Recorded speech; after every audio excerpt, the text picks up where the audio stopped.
أشهد أن لا إله إلا الله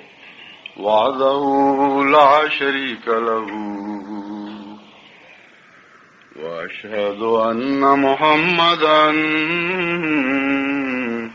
عبده ورسوله أما بعد فأعوذ بالله من الشيطان الرجيم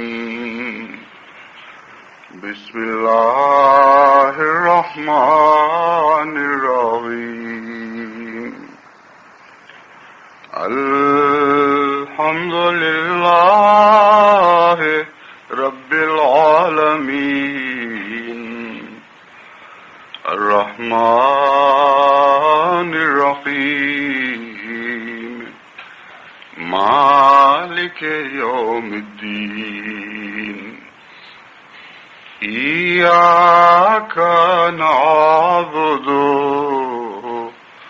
وإياك نستعين اهدنا الصراط المستقيم صراط الذين أنعمت عليهم غير المغضوب عليهم ولا الضالين.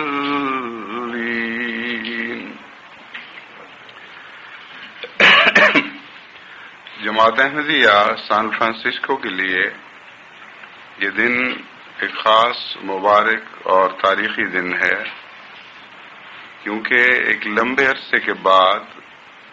جماعت احمدیہ کو جس مشن کی ضرورت تھی وہ مشن انہیں مہیا ہوا، اور آج خدا کے فضل سے اس کا رسمی طور پر افتتاح کیا جا رہا ہے۔ جماعت احمدیہ سان فرانسسکو اگرچہ بہت دور دور تک پھیلی ہوئی ہے اور عملاً ایک جماعت نہیں بلکہ 3 جماعتوں میں منقسم ہے، بلکہ غالباً ایک چوتھی چھوٹی سی جماعت بھی اس کے ساتھ منسلک ہو چکی ہے۔ اس لحاظ سے ہمارا سب سے بڑا مسئلہ ایسی جگہ کی تلاش تھا جو مختلف جماعتوں کے لیے کم و بیش برابر فاصلے پر ہو، اور دوسرے ضرورت یہ تھی کہ رقبہ اتنا بڑا ہو کہ آئندہ کی ضروریات کو پوری کر سکے اور جلد ہی یہ احساس نہ پیدا ہونے شروع ہو جائے کہ ہم نے چھوٹی اور تنگ جگہ لے لی اور بعد میں آنے والے ہم پر شکوے کریں۔ اس پہلو سے اللہ تعالیٰ کا یہ سلوک ہمیشہ جماعت کے ساتھ چلا آ رہا ہے کہ کھلے اور وسیع حوصلے کے ساتھ جو جگہ بنائی جاتی ہے خدا تعالیٰ جلد جماعت کو وسیع کر کے اس جگہ کو بھر دیتا ہے۔ اس پہلو سے بھی میرا رجحان ہمیشہ اسی طرف رہا ہے کہ جب بھی کوئی مسجد بنائی جائے، کوئی مشن بنایا جائے، تو جماعت کی وقتی تعداد سے بہت زیادہ کشادہ جگہ لی جائے، اور تجربہ یہی ہے کہ دیکھتے دیکھتے وہ جگہ خدا کے فضل سے بھر جاتی ہے۔ اس میں جو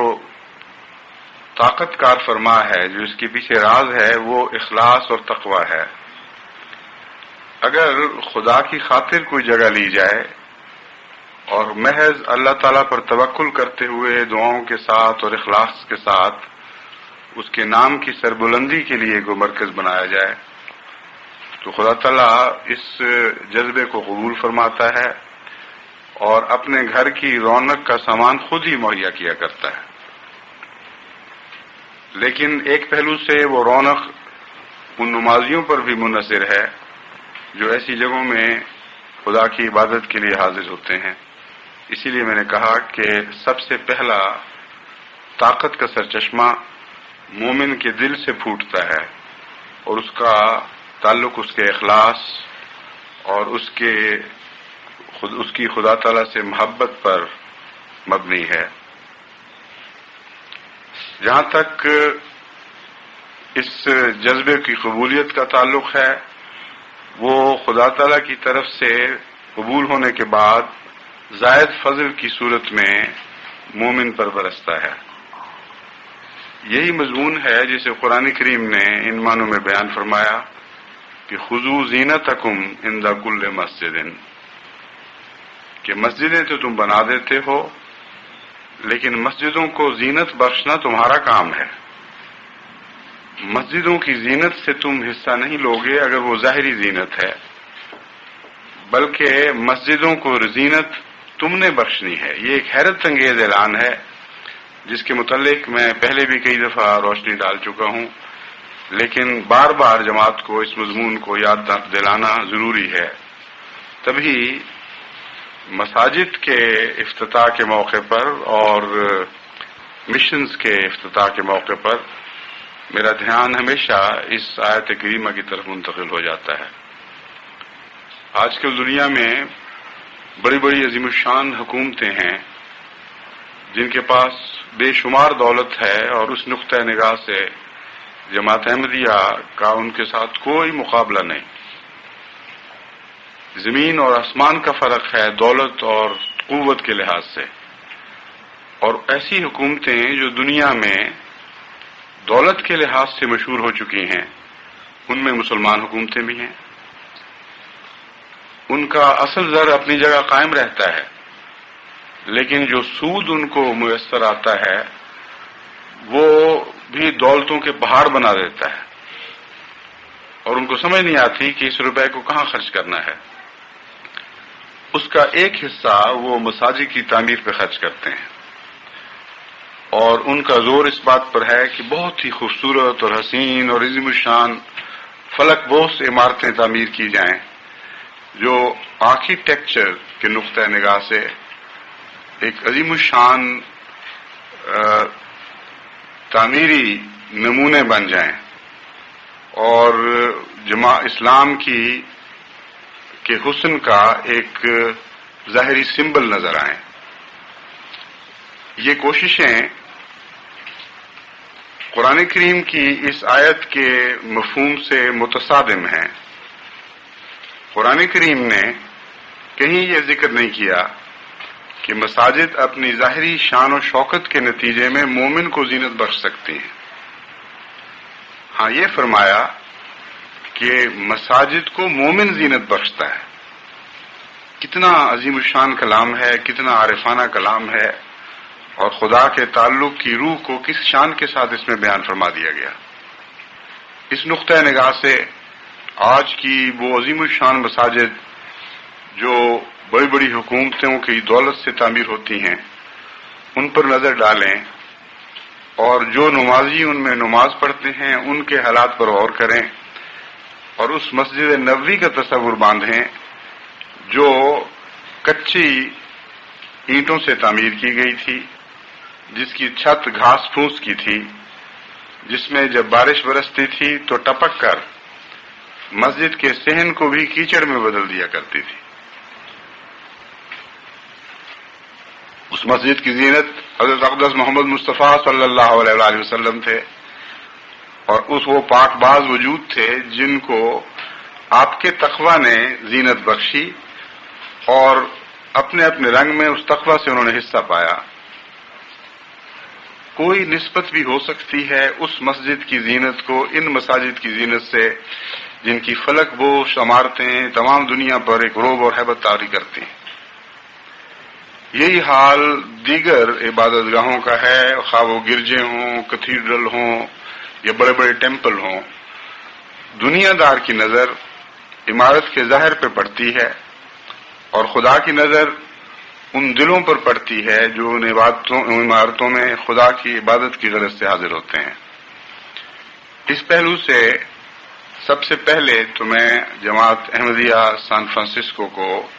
مبارکباد کے ساتھ اس امر کی طرف متوجہ کرنی چاہتا ہوں کہ آپ اس مشن ہاؤس کو اپنے وجود کے تقویٰ سے زینت بخشیں، اپنے دلوں کے تقویٰ سے زینت بخشیں۔ جب بھی یہاں آیا کریں خدا کی خاطر آیا کریں، اور یہ فیصلہ کر کے آیا کریں کہ آپ کی نیکی یہاں آ کر دوسرے بھائیوں کی نیکی کے ساتھ مل کر ایک خوبصورت نظارہ پیش کرے گی۔ امر واقعہ یہ ہے کہ نیکیاں نیکیوں کے ساتھ مل کر ایک عظیم الشان قوت بن جایا کرتی ہیں۔ ایک شخص کی اکیلی نیکی اپنی جگہ خوبصورت ہے، لیکن جب متفرق نیک لوگ ایک جگہ اکٹھے ہوں تو ان کی نیکی کی اجتماعی قوت سے ایک غیر معمولی عظیم الشان روحانی قوت پیدا ہوتی ہے، جس کا اثر ان کے ماحول پر بھی پڑتا ہے، ایک دوسرے پر ان کا اثر پڑتا ہے۔ تبھی انفرادی دعاؤں کی ایک اپنی حیثیت اور ایک اپنا مقام ہے، لیکن اس کے باوجود اجتماعی دعاؤں کی جو شان اور جو شوکت ہے، یعنی روحانی معنوں میں، اس کا انفرادی دعاؤں، بعض صورتوں میں انفرادی دعاؤں سے مقابلہ نہیں ہو سکتا۔ بس اس مسجد کو آپ نے اپنے تقویٰ کی اجتماعی شکل سے زینت بخشنی ہے۔ یہ مضمون بھی حضرت اقدس محمد مصطفیٰ صلی اللہ علیہ وآلہ وسلم نے بیان فرمایا۔ آپ نے فرمایا کہ ایک موقع پر ایک جگہ خدا کے کچھ بندے اس کے ذکر کے لیے اکٹھے ہوئے، اور ان کے اکٹھا ہونے کا اور کوئی مقصد نہیں تھا۔ تو خدا کے وہ فرشتے جو دن رات انہی باتوں پر مامور ہیں، کیا مراد ہے ان فرشتوں سے ہم اس کی تفصیل نہیں جانتے، لیکن امر واقعہ یہ ہے کہ قانون قدرت کے پیچھے کچھ قوتیں کار فرما ہیں، اور ان کے سپرد بعض دائرے ہیں جن میں وہ اپنا کام ادا کرتے ہیں۔ بس اپنے اپنے دائرہ کار سے تعلق رکھنے والے فرشتوں میں سے کچھ ایسے فرشتے بھی ہیں جو خدا کے ان بندوں پر نظر رکھتے ہیں جن کے دل اللہ تعالیٰ کی محبت سے معمور ہوں اور جو ذکر الہی کے لیے اکٹھے ہوں۔ تو حضرت اقدس محمد مصطفیٰ صلی اللہ علیہ وآلہ وسلم نے ہمیں خبر دی، اور یہ وہ خبر ہے جو خدا نے آپ کو دی، کہ ایک موقع پر ایسے ہی کچھ خدا کے درویش بندے، اس سے محبت کرنے والے اکٹھے ہوئے، اور وہ فرشتے جو ان باتوں پر معمور ہیں انہوں نے اللہ تعالیٰ سے ان کا ذکر کیا۔ اب یہ بھی ایک روحانی تمثیل ہے، ورنہ خدا تعالیٰ تو عالم الغیب والشہادہ ہے۔ فرشتوں کو کچھ بھی علم نہیں سوائے اس کے کہ خدا ان کو عطا کرے۔ بس یہ نہ سمجھیں کہ گویا خدا اس علم کا محتاج ہے، بلکہ اس قسم کی باتیں اس لیے بیان کی جاتی ہیں تاکہ بعض عارفانہ باتوں پر مومن کی نگاہ پڑے، اور خدا کے فرشتے جو خدا سے ہم کلام ہوتے ہیں اس کے نتیجے میں اللہ تعالیٰ جو جواب دیتا ہے دراصل وہ مقصود ہے، ورنہ فرشتوں کا خدا کو اطلاع دینا اپنی ذات میں کوئی حیثیت نہیں رکھتا۔ تو اس پہلو سے اس روایت پر غور ہونا چاہیے کہ فرشتوں نے خدا کی خدمت میں جو رپورٹ پیش کی وہ رپورٹ مقصود نہیں تھی، بلکہ اس کے نتیجے میں اللہ تعالیٰ کی طرف سے جو فرمان ظاہر ہوتا ہے وہ مقصود ہے۔ بہرحال اس تمہید کے ساتھ اب میں اصل واقعہ کی طرف واپس آتا ہوں۔ حضور اکرم صلی اللہ علیہ وآلہ وسلم نے فرمایا کہ ان فرشتوں نے خدا کی خدمت میں یہ رپورٹ کی کہ کچھ ایسے لوگ تھے جو محض تیرے ذکر کی خاطر اکٹھے ہوئے تھے، ان کے اکٹھے ہونے کا کوئی اور مقصد نہیں تھا۔ اللہ تعالیٰ نے فرمایا کہ ایسے یہ وہ لوگ وہ ہیں جن کی بخشش میرے ذمہ ہے، وہ نجات یافتہ لوگ ہیں، وہ بابرکت لوگ ہیں۔ اس پر فرشتوں نے عرض کیا کہ اے خدا، ان میں ایک ایسا شخص بھی تھا جو راہ چلتے ان کے پاس بیٹھ گیا تھا، اس کو کچھ علم نہیں تھا کہ یہ مجلس کس لیے ہے، گزر رہا تھا اور گزرتے ہوئے اس نے سستانے کے لیے کچھ لوگوں کو اکٹھے بیٹھے دیکھا تو ساتھ بیٹھ گیا۔ تو اللہ تعالیٰ نے فرمایا کہ یہ خدا کے بندے جو اس میری خاطر، میری محبت کی خاطر اکٹھے ہوتے ہیں، یہ ایسے بابرکت وجود ہیں کہ ان کی برکتوں سے ان کے ساتھی بھی حصہ پاتے ہیں۔ بس وہ بھی میری رحمت کا مورد بنے گا جو اتفاقاً ان کے پاس بیٹھ گیا اور کچھ عرصہ ان کی صحبت سے اس نے حصہ پایا۔ یہ مضمون میں آپ کو ایک خاص مقصد کی خاطر آپ کو بتا رہا ہوں، اور وہ مقصد یہ ہے کہ اللہ تعالیٰ کے نیک بندے جب خدا کی خاطر اکٹھے ہوتے ہیں، اجتماعی منصوبے کرتے ہیں یا ذکر الہی کرتے ہیں، تو ان کے اندر کچھ اجتماعی برکت کی طاقتیں پیدا ہوتی ہیں جو محض لوگوں کو بتانے سے لوگوں کے علم میں نہیں آتی، بلکہ وہ برکتیں ان کے ماحول میں سرایت کرتی ہیں، ان کا ماحول ان کی برکتوں سے فائدہ اٹھاتا ہے۔ اس پہلو سے بھی وہ مفید وجود بن جاتے ہیں جن کا ذکر قرآن کریم کی آیت میں ملتا ہے کہ کنتم خیر امت اخرجت للناس، تم دنیا کی بہترین امت ہو جو بنی نوع انسان کے فائدے کے لیے پیدا کی گئی۔ بس اس مشن میں آپ کا اکٹھا ہونا کچھ تو خود آپ کے لیے برکت کا موجب ہوگا، کیونکہ یہاں اکٹھے ہوں گے خدا کے ذکر کے لیے، اللہ تعالیٰ کی طرف سے آپ رحمت جذب کرنے والے ہوں گے، ایک دوسرے کے تقویٰ سے آپ کے اندر ایک نئی قوت پیدا ہوگی، ایک اجتماعی طاقت آپ کے اندر ابھرے گی جو پہلے انفرادی زندگی کی حیثیت میں آپ نے محسوس نہیں کی ہوگی۔ اور یہ امر واقعہ ہے ساری دنیا میں جہاں بھی جماعت کو مساجد بنانے کی توفیق ملتی ہے اور مشن ہاؤس بنانے کی توفیق ملتی ہے، وہاں اکٹھے ہونے کی برکت سے جماعتوں کے اندر ایک نئی زندگی اور نئی روح پیدا ہو جاتی ہے۔ یہ کوئی فرضی بات نہیں ہے بلکہ امر واقعہ ہے، ان برکتوں کا ہم نے مشاہدہ کیا۔ لیکن جو دوسرا پہلو ہے وہ یہ ہے کہ آپ کے یہاں اکٹھے ہونے کے نتیجے میں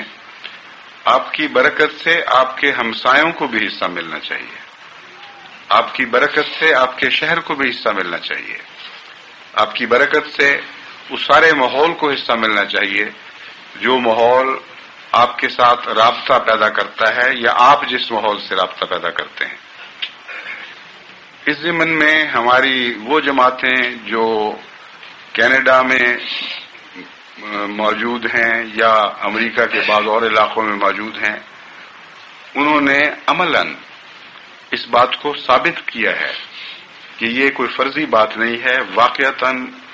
تھوڑوں کے فیض سے بعض دفعہ بڑی تعداد کے لوگ فیض پایا کرتے ہیں۔ چنانچہ حال ہی میں جو کینیڈا کا دورہ کرنے کی مجھے توفیق ملی، مجھے دیکھ کر تعجب ہوا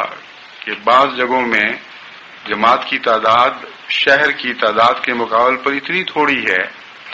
کہ کسی ذکر اور شمار میں اس کا لانا ہی ممکن نہیں۔ 2 یا 3 گھروں کی ایک جماعت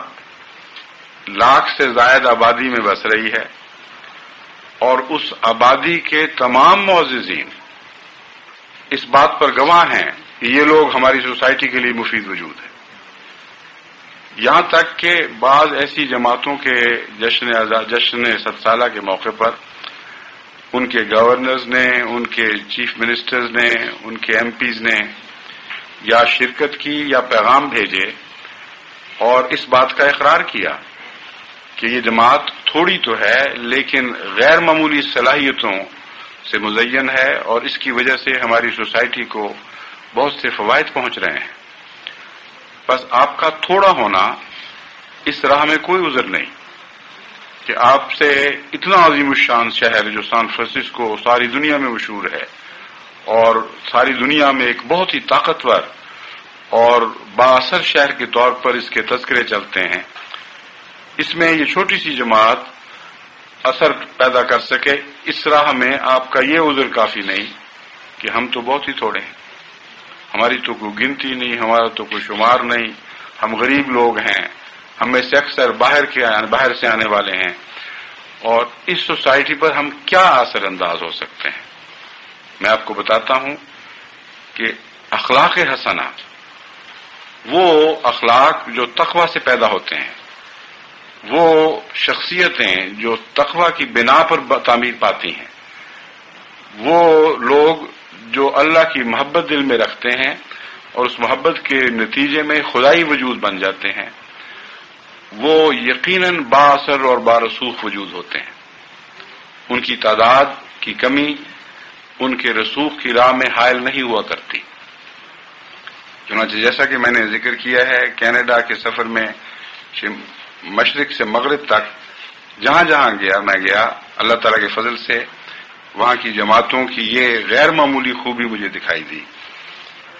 ممبرز آف پارلیمنٹ، وہاں کے میئرز، وہاں کے آلڈرمین، غرضی کے جتنے مختلف قسم کے شہر کے نمائندے یا علاقوں کے نمائندے تھے، جب وہ مجھ سے ملے تو انہوں نے بطور خاص اس بات کا ذکر کیا کہ ہم آپ کی جماعت کی اعلیٰ اخلاقی قدروں سے اتنا متاثر ہیں کہ ہم چاہتے ہیں کہ یہ جماعت نشو و نما پائے. ہم اس جماعت کے ممنون ہیں کہ اس جماعت نے ہماری سوسائٹی میں نئے رنگ بھرنے میں ایک عظیم الشان کردار ادا کرنا شروع کیا ہے. تھوڑے ہونے کے باوجود ہماری نظر ان پر تحسین کے ساتھ پڑ رہی ہے اور ہم اپنے پر لازم سمجھتے ہیں کہ بحیثیت امام جماعت احمدیہ آپ کے اس دورے پر خصوصیت کے ساتھ آپ کا شکریہ ادا کریں کہ آپ نے اتنی حسین جماعت کی تعمیر میں ایک کردار ادا کیا ہے. یہ احساس کوئی معمولی احساس نہیں ہے. اس احساس کا اعتراف اس سے بھی زیادہ حیرت انگیز ہے. کینیڈا امریکہ کے برابر تو نہیں، امریکہ سے بہت معمولی طاقت کا ملک صحیح، لیکن ساری دنیا میں ایک عظیم الشان ملک ہے. دنیا کی باقی طاقتوں کے مقابل پر ایک بہت ہی وسیع اور خدا تعالیٰ کی طرف سے غیر معمولی معدنی دولتیں پانے والا ملک ہے. علاوہ ازیں سائنس کے لحاظ سے بھی غیر معمولی ترقی یافتہ ملک ہے. بس امریکہ کے سائے کی وجہ سے بظاہر آپ کو چھوٹا دکھائی دیتا ہو، یعنی اپنے قد اور قامت میں، لیکن امر واقعہ یہ ہے کہ دنیا کی قوموں کے لحاظ سے کینیڈا کو ایک بہت عظیم حیثیت حاصل ہے اور اس کے آگے بڑھنے کے بہت ہی وسیع امکانات ہیں. بس ایسے عظیم ملک کے بڑے بڑے سربراہوں، بڑے بڑے سیاسی رہنماؤں اور حکومت کے اعلیٰ افسروں کا ایک چھوٹی سی جماعت کے متعلق یہ اعتراف کرنا، جہاں ان کے اعلیٰ خلق کے اوپر ایک بے لاگ تبصرہ ہے، جہاں ان کے اعلیٰ خلق کو داد تحسین دیتا ہے، وہاں اس جماعت کے حسن خلق کے متعلق بھی ایک عظیم شہادت ہے. کیا وجہ ہے کیوں وہ لوگ اتنا متاثر ہوئے،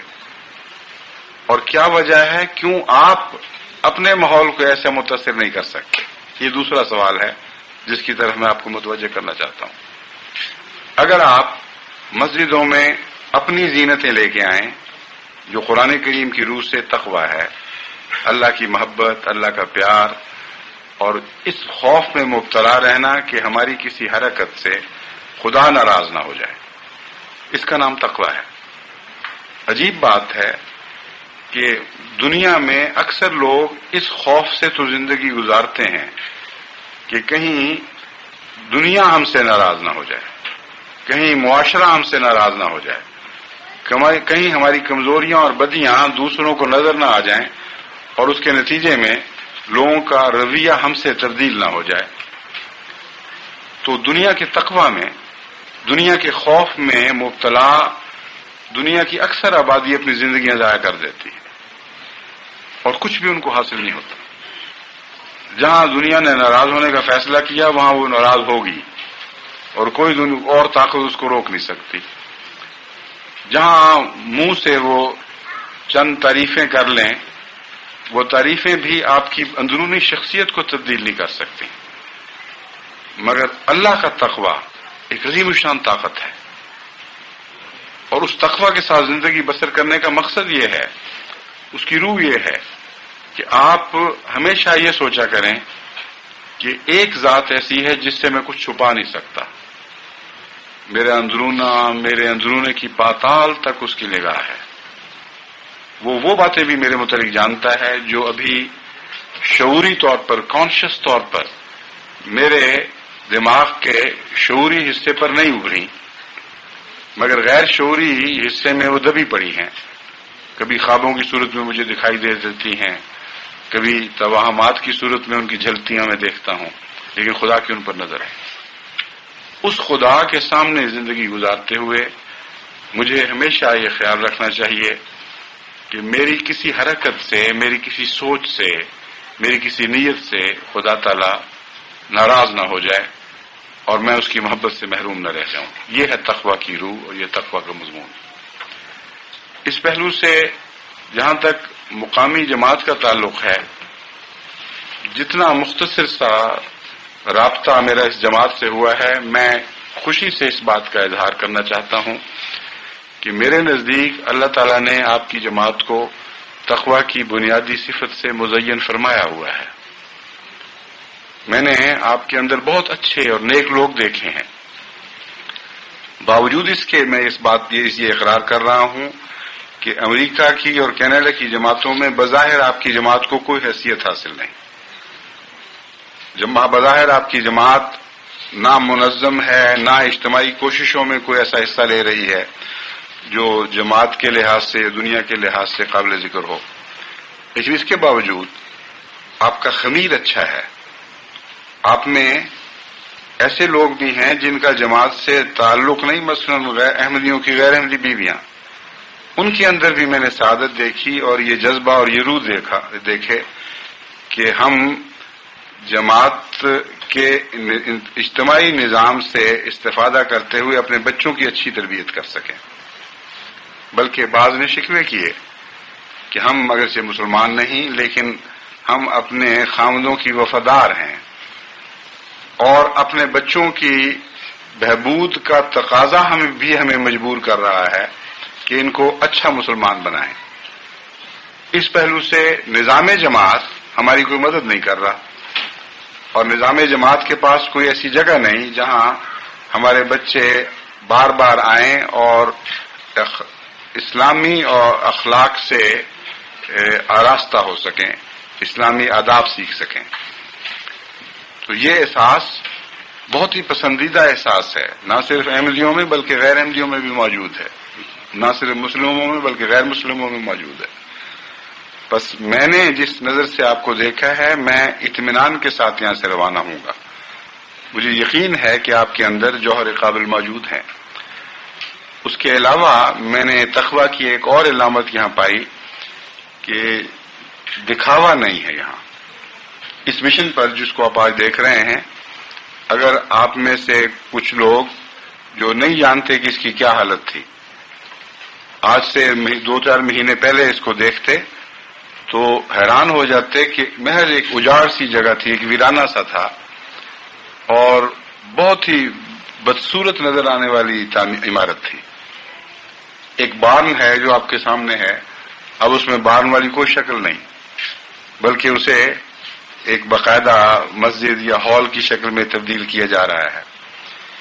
خاموشی کے ساتھ بغیر کسی ریاکاری کے دن رات بعض لوگوں نے یہاں خدمتیں کی ہیں اور مجھے بھی یہاں آنے کے بعد پتہ چلا کہ وہ کون لوگ تھے، کس طرح انہوں نے دن رات یہاں محنتیں کی ہیں، کس طرح وقار عمل کر کے اللہ تعالیٰ کے فضل سے جماعت کا بے شمار روپیہ بچایا اور پھر اس خدا کے گھر کو یا جماعت کے مرکز کو رونق دینے میں اتنا غیر معمولی حصہ لیا. پھر وہ جن کو جو یہاں خاص طور پر قابل شکریہ ہیں، یعنی ہمارے یہاں کی جماعت کے پریزیڈنٹ محمد فیروز صاحب، ان سے جب میں نے بات کی تو یہ عجیب بات دیکھی کہ بجائے اس کے کہ وہ فخر سے یہ کہیں کہ میں نے یہ کام کیے ہیں یا میں نے کام کروائے ہیں، ہمارے واقعہ یہی ہے کہ انہوں نے مرکزی کردار ادا کیا ہے. وہ بار بار میری توجہ دوسروں کی طرف مبذول کراتے رہے کہ ٹھیک ہے میں بھی شامل ہوں لیکن اصل یہ کام کرنے والے ہیں، ان کو عزت دیں، ان کے ساتھ پیار کریں، ان کے ساتھ اظہار تحسین کریں، ان کی دلداری کریں. یہ لڑکے ہیں جنہوں نے دن رات محنت کی ہے، یہ بوڑھے ہیں جنہوں نے دن رات محنت کی ہے، یہ ساتھ کی جماعت کے پریزیڈنٹ ہیں جو اعزاز کا حق رکھتے ہیں. یہ ہے تقویٰ کی روح. بس میں کیسے غیر مطمئن ہو کر یہاں سے جا سکتا ہوں جبکہ میں نے اپنی آنکھوں سے آپ کے دلوں میں تقویٰ کی علامتیں دیکھی ہیں. ایک موقع پر میں نے کل جب مجلس ہوئی، محمد فیروز صاحب کو اپنے ساتھ بٹھایا. دوسری مجلس کے وقت انہوں نے بڑے ہی ادب اور بڑے ہی لجاجت کے ساتھ مجھ سے درخواست کی کہ اس دفعہ مجھے نہ بٹھائیے، ہماری ساتھ کی جماعت کے پریزیڈنٹ نے بہت محنت کی ہے یہاں، ان کا بھی حق ہے، ان کو بٹھائیے.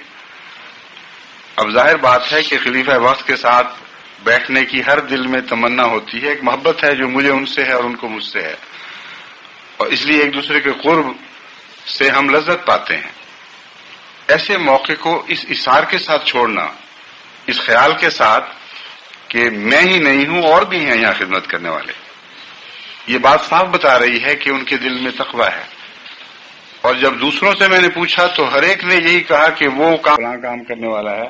اپنے کی طرف توجہ مبذول نہیں کراتے رہے۔ بس خدا نے آپ کو وہ اندرونی دولت عطا فرمائی ہے جو عظیم الشان کام سر انجام دے سکتی ہے۔ یہاں صرف نظام کی کمی ہے، یہاں صرف اجتماعیت کی کمی ہے۔ ایک حصہ اس کا اللہ تعالیٰ کے فضل سے آج اس مشن کی صورت میں پورا ہو گیا ہے، یعنی جب تک کوئی جگہ اکٹھے اٹھنے بیٹھنے کی نہ ہو اس وقت تک نظام پوری طرح کام نہیں کیا کرتے۔ گھروں گھروں میں پھر کر پیغام دینا اور گھروں گھروں سے رابطے کر کے ایک اجتماعی شکل پیدا کرنے کی کوشش کرنا ایک کوشش تو ہے، لیکن حقیقت ہے کہ ایسی نتیجہ خیز کوشش نہیں بن سکتی جب تک ایک ایسا مرکز نہ ہو جہاں سب جگہ سے لوگ اکٹھے ہوں، ذاتی تعلق پیدا کریں، مختلف قسم کی مجالس میں وہاں اکٹھے ہوں، اطفال کی تربیت کے لیے کلاسز لگائی جائیں، ناصرات کی تربیت کے لیے وہاں درس قائم کیے جائیں۔ اسی طرح لجنہ خدام الاحمدیہ اس مرکز کو بار بار آ کر رونق دیں اور اپنی اجتماعی زندگی کا محور بنا دیں۔ یہ وہ ضروری چیز ہے جو اللہ کے فضل سے آپ کو اب مہیا ہو گئی ہے۔ اگرچہ جماعتوں کے فاصلے زیادہ ہیں، لیکن اگر دلوں کے فاصلے نہ ہوں تو یہ فاصلے طے ہو جایا کرتے ہیں۔ اس لیے میں آپ کو اب یہ نصیحت کرتا ہوں کہ خدا کے اس احسان سے پورا فائدہ اٹھائیں۔ وہ ہمارے احمدی بھائی یا بہنیں جنہوں نے پہلے اس مشن کو رونق بخشنے میں حصہ نہیں لیا، وہ اب اس کمی کو باقی وقتوں میں پورا کرنے کی کوشش کریں۔ وہ جن کا نظام جماعت سے واجبی سا رابطہ ہے، احمدی ہیں، جب ان کے پاس کوئی پہنچ جائے تو قربانی بھی کر دیتے ہیں، مگر آزاد اور الگ رہتے ہیں۔ ان کے لیے اب الگ رہنے کا کوئی عذر نہیں رہا۔ ان کو چاہیے کہ وہ اپنی خدمات اپنے پریزیڈنٹ صاحبان کی خدمت میں پیش کریں، اور میں جانتا ہوں کہ آپ میں سے ایک بڑی تعداد ایسی ہے جو دنیاوی لحاظ سے بھی بڑی قابلیتیں رکھتی ہے، مالی لحاظ سے بھی بعضوں کو وسعتیں ملی ہیں، بعضوں کو مزید وسعتیں ملنے کے آثار ظاہر ہو رہے ہیں۔ اس لیے آپ کی جماعت میں وہ تمام بنیادی صلاحیتیں موجود ہیں کہ آپ ایک عظیم جماعت کے طور پر یہاں ابھریں اور ارد گرد ماحول پر ایک نیک اثر قائم کریں۔ اس پہلو سے میں آپ سے توقع رکھتا ہوں کہ خدا جب بھی مجھے دوبارہ یہاں آنے کی توفیق عطا فرمائے، جس طرح گزشتہ آمد کے مقابل پر آج میں پہلے سے بہت زیادہ خوشی محسوس کر رہا ہوں، اسی طرح میری اگلی آمد کے وقت بھی آپ میں ایسی روحانی پاکیزہ تبدیلیاں پیدا ہو چکی ہوں کہ میں بہت ہی زیادہ خدا کے حضور اپنی روح کو جھکاتے ہوئے، اس کے حضور سجدہ ریز ہوتے ہوئے یہاں سے رخصت ہوں کہ اللہ کے فضل سے یہ جماعت ترقی کی لامحدود راہوں پر گامزن ہو چکی ہے۔ اس سلسلے میں اجتماعیت کو یاد رکھیں، اجتماعیت میں انسان کی زندگی ہے، فرد کی اکیلی زندگی کوئی حیثیت نہیں رکھتی۔ آپ کی انفرادی طاقتیں قطروں کی حیثیت رکھتی ہیں، یہ قطرے اکٹھے ہوں گے تو دریا بنیں گے، اگر نہیں تو خشک زمینیں یہاں ہر طرف ایسی پھیلی پڑی ہیں جو قطروں کو جذب کریں گی اور جذب کر کے اس کی رسید تک نہیں دیں گی، ان قطروں کو اپنا لیں گی، ان کے اندر جو خدا نے تاثیر پیدا کرنے کی صلاحیتیں ہیں وہ تاثیریں ظاہر نہیں ہوں گی۔ یہ چیزیں اجتماعیت سے پیدا ہوتی ہیں۔ اگر آپ لوگ اجتماعیت اختیار کریں، نظام جماعت سے وابستہ رہیں، اپنی خدمتیں پیش کریں اور خدمتیں نہ لینے کے نتیجے میں تکلیف محسوس کریں، کوشش کریں کہ آپ کے اوپر جماعت کے تقاضے بڑھیں، آپ پر جماعت بوجھ ڈالے اور آپ خوشی سے قبول کریں، اور اگر بوجھ نہ پڑے تو تکلیف محسوس کریں۔ یہ وہ روح ہے جو ابراہیمی روح ہے، اور اس ابراہیمی روح کے نتیجے میں خدا نے حضرت ابراہیم علیہ الصلوۃ والسلام کو قیامت تک کی برکتوں کے وعدے کیے تھے۔ اس روح کا چھوٹا سا نظارہ کل سوال جواب کے وقت ہوا، جب ایک نوجوان نے اٹھ کر یہ شکوہ کیا کہ ہم سے کم خدمت لی جا رہی ہے آپ کی نگہداشت کے سلسلے میں، اور لاس اینجلس سے جو دوست تشریف لائے ہیں ان کو زیادہ خدمت کا موقع دیا جا رہا ہے۔ یہ بات انہوں نے جیلسی کے نتیجے میں، یعنی جلن کے نتیجے میں نہیں کہی، بلکہ صاف ظاہر تھا کہ خدمت کا شوق تھا جس کی وجہ سے بے اختیار انہوں نے یہ بات کہی۔ یہ روح اپنی ذات میں بہت ہی قیمتی روح ہے۔ اس بات کی تمنا کرنا کہ خدا ہمیں خدمت کی توفیق بخشے، اور خدمت نہ ہونے پر افسوس کرنا، خدمت ہونے پر افسوس نہ کرنا، اس کو میں نے ابراہیمی روح اس لیے قرار دیا کہ قرآن کریم سے پتہ چلتا ہے کہ حضرت ابراہیم نے یہ دعا کی تھی، ربنا ارنا مناسکنا وتب علینا۔ یہ ایسی عظیم شان دعا ہے جس کا اور کہیں آپ کو ذکر نہیں ملے گا، خاص ابراہیم کی دعا ہے، اور اس کا مطلب یہ ہے کہ اے خدا ہمیں اور قربان گاہیں دکھا، جو قربان گاہیں، جو آلٹرز قربانی کی آپ نے ہمیں بتائیں، ان پر تو ہم تیرے فضل اور تیری توفیق کے ساتھ پورے اتر رہے ہیں، لیکن دل کی پیاس نہیں گزری۔ میں چاہتا ہوں کہ اے میرے آقا تو مجھے اور قربان گاہوں کی طرف اشارے کر، تاکہ میں دوڑتا ہوں ان کی طرف بھی بڑھوں اور ہر قربان گاہ پر تیرے حضور قربانیاں دوں۔ یہ ابراہیمی روح تھی جس کے نتیجے میں خدا تعالیٰ نے غیر معمولی برکتوں کے وعدے کیے، ورنہ انبیاء تو دنیا میں ہر قسم کے ہیں، ایک دوسرے پر فضیلت رکھنے والے، ان کے ساتھ وہ سلوک دکھائی نہیں دیتا جو حضرت ابراہیم علیہ السلام کے ساتھ کیا گیا، اور یہی خاص ابراہیمی روح تھی جس کے نتیجے میں حضرت اقدس محمد مصطفیٰ صلی اللہ علیہ وآلہ وسلم کو آپ کی ذریت میں پیدا کیا گیا ہے۔ وہ عظیم الشان قربان گاہیں جو رسول اللہ علیہ وسلم کے وجود سے تعلق رکھتی ہیں، وہ بھی میں سمجھتا ہوں اس دعا کے ساتھ ایک گہرا رابطہ رکھتی ہیں۔ بس آپ کے اوپر ابراہیمی ہونے کی حیثیت سے اور محمد مصطفیٰ صلی اللہ علیہ وآلہ وسلم کے غلام ہونے کی حیثیت سے یہ غیر معمولی ذمہ داری عائد ہوتی ہے، یا یہ بہت ہی حسین اور پیاری ذمہ داری عائد ہوتی ہے کہ آپ بھی خدا کے حضور یہی سلوک کی راہ اختیار کریں اور اللہ سے یہ عرض کرتے رہیں کہ اے خدا جماعتی ذمہ داریوں پر ہمارے دل میلے نہ ہونے دینا، جماعتی بوجھ جب ہم پر ڈالے جائیں تو ہمیں یہ ایسا بدنصیب نہ بنانا کہ ہم سمجھیں کہ یہ کیا مصیبت پڑ گئی ہے، ہم پر کیوں یہ بوجھ ڈالے جا رہے ہیں، بلکہ ہمارے دل میں ہمیشہ یہ تمنا برقرار رکھنا، تمنا جاری رکھنا اور بے قرار تمنا جاری رکھنا کہ ہم جب ایک کام کر لیں تو خلا سے گھبرائیں، جب ایک مصروفیت سے فارغ ہوں تو دوسری مصروفیت کے لیے تمنا دل میں پیدا کریں، اور اس بات میں زیادہ خوشی محسوس کریں کہ ہم تیری خدمت کر رہے ہیں بنسبت اس کے کہ ہم دنیا کے کاموں میں مصروف ہیں۔ اللہ تعالیٰ آپ کو اس کی توفیق عطا فرمائے، اور خدا کرے کہ یہ جماعت جلد جلد بڑھے اور نظام جماعت کے ساتھ موتیوں کی طرح منسلک ہو جائے، ایسے موتیوں کی طرح نہیں جو زینت کے لیے استعمال ہوتے ہیں، جو دکھاوے کے لیے استعمال ہوتے ہیں، بلکہ ایسے موتیوں کی طرح جو تسبیح کے دانے بن جاتے ہیں، اور جن کے ساتھ جب انگلیاں حرکت کرتی ہیں تو ہر حرکت کے ساتھ خدا کا نام بلند ہوتا ہے اور انسان اس کی حمد و ثنا کے گیت گاتا ہے۔ خدا کرے کہ ایسا ہی ہو۔ الحمدللہ نحمده ونستعینه ونستغفره ونؤمن به ونتوکل علیہ ونؤمن به ونتوکل علیہ ونعوذ باللہ من شرور انفسنا ومن سیئات اعمالنا من يهده الله فلا مضل له ومن يضلله فلا هادي له ونشهد أن لا إله إلا الله وحده لا شريك له ونشهد أن محمدا عبده ورسوله